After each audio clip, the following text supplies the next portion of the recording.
Okay guys, so video 4. So this is going back to this is in relation to video 1. I mentioned the front squat.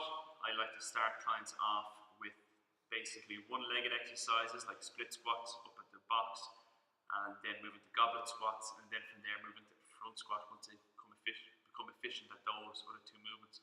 But what is a front squat? I'm going to show you now. So basically, rather than the weight resting on the upper back, you have the weight resting on your front. Again, if you imagine anything on your back, it's going to put a lot more strain on sort of pushing you forward. And last thing you want is a client squatting down and then coming up like this. The reason for clients shooting their ass up and going forward usually can be because of weak legs, weak quads. I've experienced this myself when I was learning before, of just weak quads, the ass shooting up, and there's nothing worse because you're going to hit a plateau and you're not going to get over that because your body will not allow you to lift in this position where you're going to end up start breaking your back. So the whole thing is to start using your quads and just get used to being in that upright position of where your chest is up, barbell is on your back. You do front squats instead, so it's a lot easier to stay upright and you are a lot more upright. So front squat, so first off, the same sort of thing. Have some sort of elevation for your heels. Again, I use pads or a 30-degree wedge. I'm just going to use the pads so you can see everything in detail. Again, I was in relation to the last video, the first video, facing into the rack. Don't face out. That was literally just so you can see. So front squat. Okay, so simply approach the bar. Hands, I like to sort of do basically just past shoulder width apart. So sort of out, just rather than here, just out to here. So first thing, you need the mobility in your lats. We cover that in the thoracic, so you want to be able to get your hands pretty much overhead.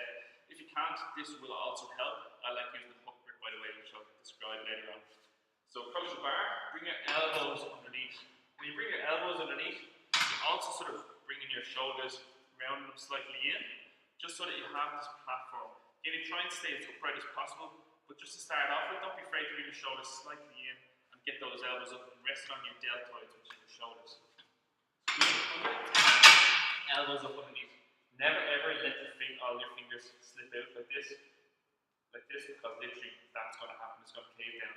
So always have some sort of contact with the bar. You want to progress being able to do a hook grip, which is where you wrap your fingers around your thumb, and being able to keep your elbows up like this. That will help you with your mobility. So always work towards that. So take the pads, elevate the heels, feet hip width apart, toes slightly pointed out. I'm going to use the hook grip, just so that my back is tighter as well. You drive your ass back and your knees apart. Going down 4, 3, 2, 1. Pause and back up. Driving against the heels. 4, 3, 2, 1. Pause, back up. Okay? You should feel this predominantly in the quads. So these, again, coming down 4, 3, 2, 1. Pause and back up. Reason for the pause is keep that body position. So that's a front squat. That's how to do it. If you spend a couple of weeks doing that, program say 4 to 6 weeks of doing one session a week, 5 reps at 5 is enough. Like I just showed you will see progress in your squat. Any questions, again, ask. Once you've done a program of front squats, you're definitely ready for back squats if you have all the other little parts that we talked about in the previous video done and ready to go.